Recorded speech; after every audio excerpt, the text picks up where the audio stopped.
नमस्कार, good morning India में आपका स्वागत है। मैं हूं अदिति राजपूत, मेरे साथ हैं जया कौशिक त्रिवेदी। लद्दाख की गलवान घाटी में भारत चीन के बीच हिंसक झड़प में 20 सैनिकों के शहीद होने का दुख तो है ही, लेकिन गुस्सा भी है।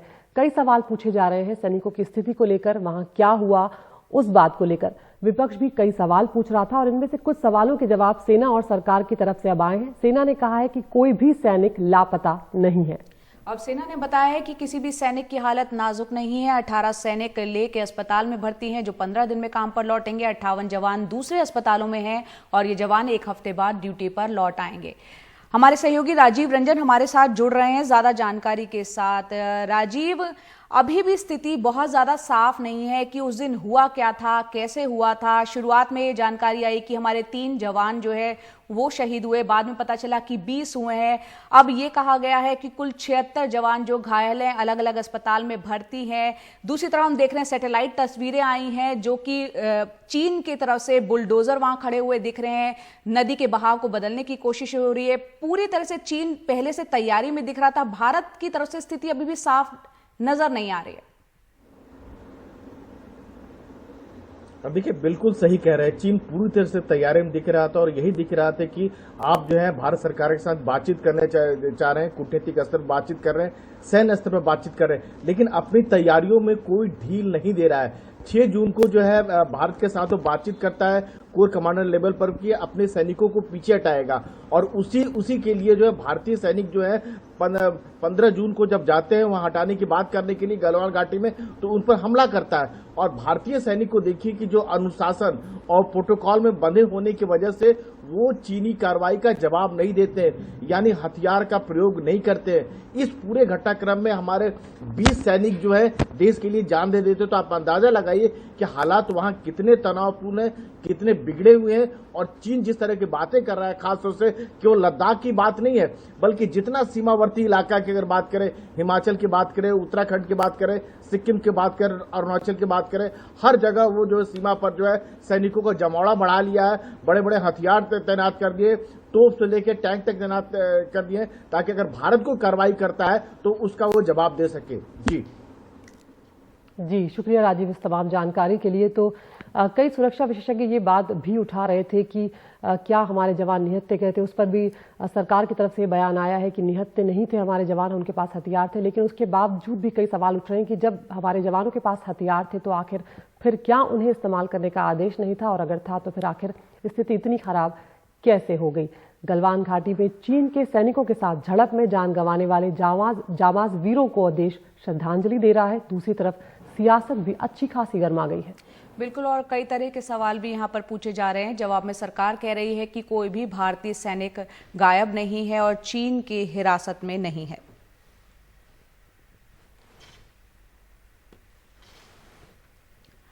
और लद्दाख की गलवान घाटी में भारत और चीन की झड़प पर आज प्रधानमंत्री नरेंद्र मोदी एक सर्वदलीय बैठक करेंगे जो कि शाम 5 बजे होगी और वीडियो कॉन्फ्रेंसिंग के जरिए की जाएगी। एक भरोसा कायम करने की कोशिश यहां पर करने की कोशिश हो रही है। और जिन नेताओं के शामिल होने की पुष्टि हुई है, बताया जा रहा है कि सोनिया गांधी शामिल होंगी, शरद पवार होंगे, नीतीश कुमार होंगे और कई अतिथि इसमें नेता आज शामिल होंगे।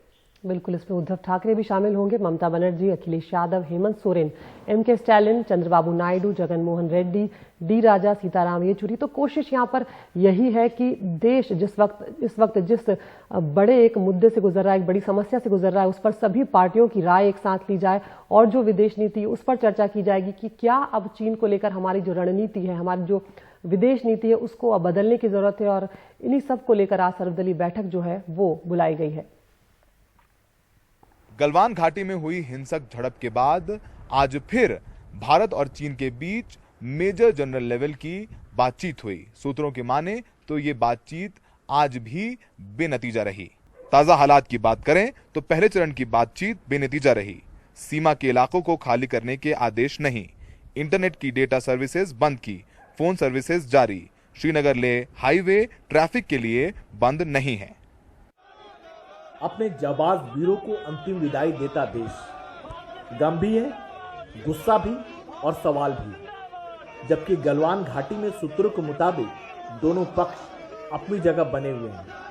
इस बीच विदेश मंत्रालय ने साफ किया है कि भारत का कोई सैनिक लापता नहीं है। I'll also respond to specific questions on the status of Indian soldiers. This has been clarified by the Army earlier today afternoon that there are no Indian troops missing in action. विदेश मंत्रालय ने एक बार फिर सधी हुई प्रतिक्रिया दी है। कहा है कि दोनों देश अपने कमांडर्स और दूतावासों के जरिए संपर्क में हैं। विदेश मंत्रालय का इस बात का तस्दीक करना भी खासा मायने रखता है कि भारत 23 जून को होने वाली रूस, चीन और भारत के विदेश मंत्रियों की बैठक में शिरकत करेगा। हालांकि इस मीटिंग का एजेंडा पहले से तय है। उधर गलवान को लेकर मेजर जनरल स्तर की बातचीत गुरुवार को भी बेनतीजा रही। राहुल गांधी ने सवाल खड़ा किया कि हमारे जवान निहत्थे क्यों गए। भाइयों और बहनों, चीन ने हिंदुस्तान के शस्त्रहीन सैनिकों की हत्या करके एक बहुत बड़ा अपराध किया है।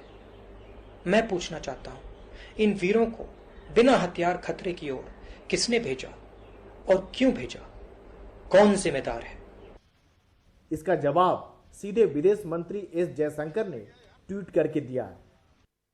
सीधे सीधे हम तथ्य जान लें, सरहद पर काम कर रही सभी टुकड़ियां हथियार लेकर चलती है। 15 जून में गलवान को जो थे उनके पास भी हथियार थे, मगर 1996 और 2005 के समझौते के मुताबिक पुराना चलन है कि झड़पों में गोलाबारी वाले हथियार इस्तेमाल नहीं होंगे। अभी अभी हमारे देश के विदेश मंत्री का एक ट्वीट आया है जिसमें उन्होंने कहा है कि बॉर्डर ड्यूटी पे जवानों को हमेशा ही हथियार लेके चलने का हुक्म है, खासकर तब जबकि वो पोस्ट छोड़ते हैं। लेकिन 1996 और 2005 के किसी एग्रीमेंट के तहत उनको इन हथियारों के साथ फायर करने का हुक्म नहीं है, खासकर तब जबकि फेस ऑफ चल रहा हो।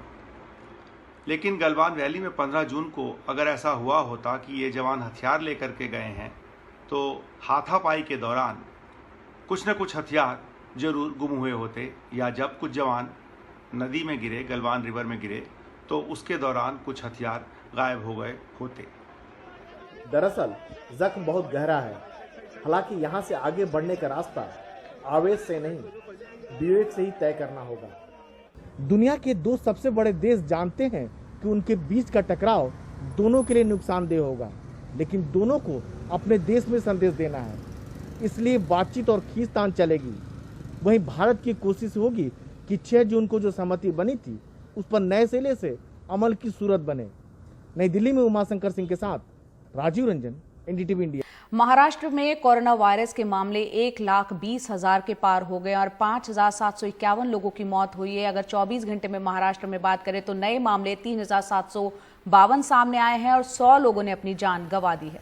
राहत की बात यह है कि महाराष्ट्र में 60,000 से ज्यादा मरीज ठीक होकर डिस्चार्ज हो चुके हैं। मुंबई में कोरोना वायरस के मामले 62,000 पार हो गए हैं। मुंबई में अभी 62,875 मामले हैं और 3,311 लोग अपनी जान गंवा चुके हैं। अगर पिछले 24 घंटों की बात की जाए तो 12 से 88 नए मामले सामने आए हैं और 67 लोगों की मौत पिछले 24 घंटे में हुई है। हम रुक कर रहे हैं हमारे सहयोगी सोहित मिश्रा का। सोहित, यहाँ पर अब तक जो तैयारियां चल रही थी, अब तक जो समस्याएं चल रही थी वो तो थी ही, लेकिन अब मानसून भी आ चुका है, यानी कि चुनौतियां जो हैं वो अब सरकार की और प्रशासन की बढ़ने जा रही हैं।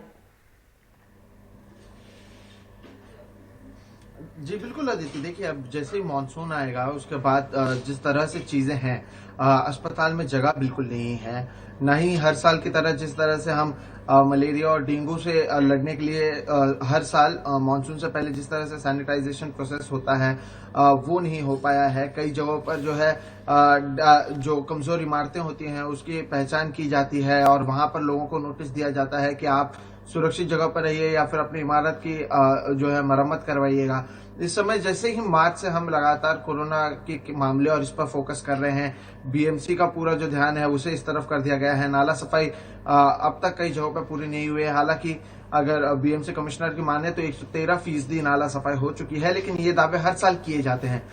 तो इसमें जो परेशानी है वो और बढ़ जाएगी। उसके अलावा जो लोग हैं जो साफ सफाई का काम करते थे या जो मजदूर थे वो भी बड़े पैमाने में अपने गांव की ओर गए हुए हैं, तो आगे भी जाकर इसी तरह से परेशानी रहेगी। आमतौर पर मानसून में पुलिस हो, डॉक्टर हो, इन पर थोड़ा सा दबाव बढ़ जाता है, लेकिन अभी हमने देखा है कि पहले से इतने समय से 2-3 महीने से ही पुलिस और डॉक्टर इतने तनाव में है कि मानसून में उनकी परेशानी और बढ़ सकती है। अब कल के अगर मैं आपको जिक्र करूं, जैसे कि कोरोना के कारण कल 100 लोगों की अगर मौत हुई है, उसमें से 99 लोग मुंबई MMR रीजन जो होता है उसमें मरे हैं, 67 उसमें से मुंबई में मरे हैं, 27 भिवंडी में, थाने में 4 और वसई विरार में 1 और केवल 1 नागपुर में मरा है। यानी 100 में से 99 मामले जो है मरने वालों के वो भी मुंबई से आ रहे हैं। तो और ऐसे में धीरे धीरे आप एसेंशियल सर्विस के लिए अगर ट्रेन शुरू कर रहे हैं या फिर आप BST बसेस शुरू कर रहे हैं, जब इतने लोगों की मौत हो रही है और मानसून में इसकी परेशानी भी होगी क्योंकि कई जगहों पर सड़कों का काम भी पूरी तरह से नहीं हुआ मजदूरों के जाने की वजह से। तो ये सारी चीजों को देखेंगे आप तो परेशानी आने वाले दिनों में बढ़ने वाली है। IIT बॉम्बे के रिसर्च के मुताबिक मानसून में जो है कोविड के फैलने का खतरा भी बढ़ जाता है। तो एक तरफ कोरोना का मामला जो पहले से ही मुंबई में ज्यादा है और दूसरी तरफ मानसून, तो दोनों तरफ से परेशानी बढ़ जाएगी। जी सोहित, बहुत बहुत शुक्रिया इस पूरी जानकारी के लिए। तो मानसून और कोरोना एक बहुत बड़ी चुनौती है, वहीं कमर्शियल कैपिटल भी मानी जाती है मुंबई, वहां से प्रवासी मजदूर जा चुके हैं, अब जो पेशेवर है वो भी जा रहे हैं। तो बहुत सी समस्याएं इस वक्त महाराष्ट्र के सामने आ खड़ी हुई हैं और मुंबई के 24 में से 11 वार्ड जो हैं अब भी देश के कई राज्यों से ज्यादा संक्रमित बताए जा रहे हैं। धारावी खुद शांत हुआ है, लेकिन पड़ोसी जो है माहिम, वहां पर मामले बढ़ रहे हैं। बिल्कुल, और यही दिक्कत है। महाराष्ट्र जो कोविड टास्क फोर्स है उसके डॉक्टर सदस्यों का ये मानना है कि मुंबई को जुलाई में एक बार फिर से पीक का सामना करना पड़ सकता है।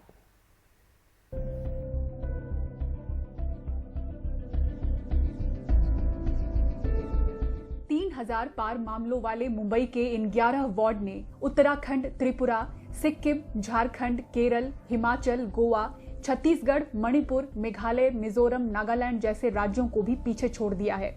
शहर भर में जहां कुल आंकड़ों में थोड़ी कमी दर्ज हो रही है, वहीं कुछ इलाके तेजी से संक्रमित हो रहे हैं।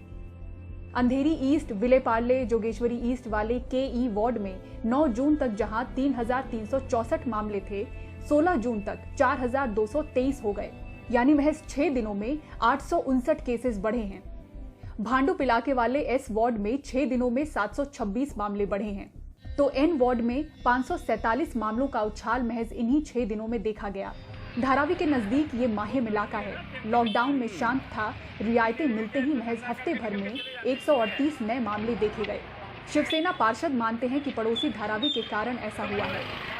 कनेक्टिविटी नज़दीक होने के कारण धारावी के जो लोग हैं उनकी आवाज आवक यहाँ रहती है, वहाँ से लोग यहाँ आते घुल मिलते हैं, और सोशल डिस्टेंसिंग का जो मसला है उसके बारे में लोग ज़्यादा ध्यान नहीं देते। उसके वजह से जो फैलाव है वो ज़्यादा तरीके से फैलाव यहाँ शुरू हो गया है। उसकी वजह से जो उछाल जो मुहिम में आया है उसकी खास वजह जो लोगों की आवाज आवक है उसके वजह से हो गई है। पुलिस कहती है कि लोग सोशल डिस्टेंसिंग का पालन नहीं कर रहे। लॉकडाउन खुलने से लोग रास्ते पर आ गए, ज़्यादा से ज़्यादा भीड़ में। हमारा अनाउंसिंग हर एरिया में हर जगह पे चालू है, भीड़ मत करो, सोशल डिस्टेंसिंग रखो, मास्क पहनो। लेकिन कुछ लोग उसके मानते नहीं है, कुछ लोग जो नहीं मानते उनके खिलाफ कार्रवाई भी की है। महाराष्ट्र की कोविड टास्क फोर्स के सदस्य डॉक्टर शशांक जोशी की माने तो मुंबई शहर को मॉनसून के दौरान एक बार फिर से पीक यानी कि तेजी से बढ़ते मामलों का सामना करना पड़ सकता है। सेकंड पीक की संभावना है। सेकंड पीक आएगी तो जुलाई में आएगी। अभी जो जुलाई की पहले और दूसरे हफ्ते में बंबई में सबसे ज़्यादा बारिश होती है, आप स्टैटिस्टिक्स देखेंगे तो तब हमको बहुत सतर्क रहना पड़ेगा। और तब तक हमारा यदि डबलिंग टाइम 25-40 के ऊपर चला जाता है तो काफ़ी अच्छा होगा। यानी मुंबई शहर के लिए सबसे बड़ा खतरा मॉनसून है, खासतौर से ऐसे वक्त में जब लगभग पूरी मुंबई खुली दिख रही है। मुंबई से पूजा भारद्वाज, NDTV इंडिया के लिए। तो मुंबई में लगातार बढ़ रहे कोरोना के मामले क्या अब व्हाइट कॉलर लोगों को भी डराने लगे हैं? कहीं ना कहीं चिंता उन लोगों में भी आ गई है, या फिर व्यवसाय में आई मंदी ने लोगों का मुंबई से मोहभंग कर दिया है? कि ये सवाल उठ रहा है क्योंकि बहुत से जो नौकरी पेशा लोग हैं वो अब अपने अपने गांव, अपने अपने राज्यों की तरफ रुख कर रहे हैं। लॉकडाउन के बाद शुरू हुई उड़ानों में मुंबई से जाने वाले ज़्यादा हैं और आने वाले कम। GVK MIAL से मिले आंकड़ों के मुताबिक 17 जून को मुंबई एयरपोर्ट पर कुल 55 हवाई जहाज़ों से 6,294 यात्रियों ने यात्रा की। उनमें से 4,457 मुंबई से बाहर जाने वाले थे, तो 1,837 मुंबई आने वाले। अमूमन यही औसत हर दिन का है, रेल यात्रियों का भी यही औसत है। तो क्या प्रवासी श्रमिकों के बाद अब कारोबारी, नौकरी पेशा और अलग अलग व्यवसाय से जुड़े लोग भी पलायन कर रहे हैं? भाईंदर पश्चिम में श्याम्स सलून और स्पा के मालिक श्याम भाटिया सब कुछ बंद कर सपरिवार अपने गांव राजस्थान जा चुके हैं। आज हमारे सैलून नोटिस को 3 महीने कंप्लीट हो चुके हैं बंद होके। आज परिस्थितियाँ इतनी गंभीर आई है कि हमारा ब्यूटी इंडस्ट्रीज 50% नहीं 80% लोग राजस्थान, गुजरात, यूपी अन्य अपने देश में जा चुके हैं। मैं भी मेरे पूरे परिवार के साथ 15 तारीख को सरकार खोलने की इजाज़त देने वाली थी, नहीं दिया। हम भी राजस्थान आके अपने घर मादर फादर के साथ रह रहे हैं। कई टीवी धारावाहिकों में अभिनय कर चुके मनीष चतुर्वेदी फ्लाइट शुरू होते ही मुंबई से पटना चले गए। वजह काम बंद और बीमारी का डर। जब ये बीमारी कुछ कंट्रोल में आ जाए और फिर हमारे काम स्टार्ट हो जाए तो फिर मैं वापस मुंबई चला जाऊंगा। LLB अंतिम साल में पढ़ाई कर रहे आशीष राय एक बड़े वकील के पास इंटर्नशिप कर रहे थे, लेकिन लॉकडाउन से ऊबकर अब अपने गांव जाने की तैयारी में हैं। छोटी मोटी ज़रूरतों के लिए जो हम फाइनेंशियल होती थी वो हमको मिल जाती थी, जिससे हम थोड़ा अपना डेली रूटीन का जो खर्चा होता था वो चला सकते थे। लेकिन अब वो सारी चीज़ें पूरी तरीके से बंद हो चुकी है। सो फाइनली हमने डिसीजन ये लिया है कि एक गाँव जाना ही हमारे लिए एक बेटर ऑप्शन है। मिशन बिगिन अगेन के तहत बाकी शहरों की तरह मुंबई में भी दुकानें और दफ्तर तो खुलने शुरू हो गए हैं, लेकिन शर्तों और पाबंदियों के साथ। लेकिन सब कुछ पटरी पर कब आ पाएगा ये कह पाना मुश्किल है। ऊपर से कोरोना का संक्रमण रुकने का नाम नहीं ले रहा है, लिहाजा प्रवासी श्रमिकों के बाद अब कारोबारी और प्रोफेशनल्स का भी मुंबई से मोह भंग शुरू हो गया है। मुंबई से कैमरामैन संजय मंडल का सुनील सिंह, NDTV इंडिया। और अब बात करते हैं टॉप 5 की। सबसे पहली हमारी खबर है आज के टॉप 5 में, जहां पर भारत सरकार की तरफ से साफ तौर पर कहा गया है कि वो जो झड़प वहां पर हुई थी लद्दाख में, वहां पर हमारा कोई भी सैनिक अब लापता नहीं है, ये साफ कर दिया गया है। दूसरी बड़ी खबर है चीनी सीमा विवाद को लेकर आज सर्वदलीय बैठक होने जा रही है। प्रधानमंत्री ने आज शाम 5 बजे इस बैठक को बुलाया है और कोशिश की जाएगी कि एक सर्वसम्मति बने चीन को लेकर अपनी रणनीति पर। इसके अलावा ये जो नाराजगी है, ये जो खींचतान चल रही है चीन को लेकर, इसके चलते रेलवे ने चीनी कंपनी का 470 करोड़ का जो ठेका है उसे रद्द कर दिया है। टॉप 4 जो खबर है यहाँ पर किस तरह से लॉकडाउन का असर जो है वो पड़ता नजर आ रहा है और अब कारोबारी ही नहीं नौकरी पेशा भी मुंबई छोड़ते हुए नजर आ रहे हैं। इसके अलावा 5वीं खबर है कि 8 राज्यों में आज 19 राज्यसभा सीटों पर वोटिंग हो रही है, जो बहुत ही दिलचस्प मुकाबला यहाँ पर देखने को मिलेगा। तो आप हमारे NDTV इंडिया के YouTube चैनल पर जाइए, उस पर हम ये पोल ट्वीट करने, इस पर हम ये जो पोल है वो पोस्ट करने वाले हैं और आप चुन सकते हैं अपनी पसंद की खबर। उस खबर को हम दिन भर विस्तार से दिखाएंगे। नमस्कार।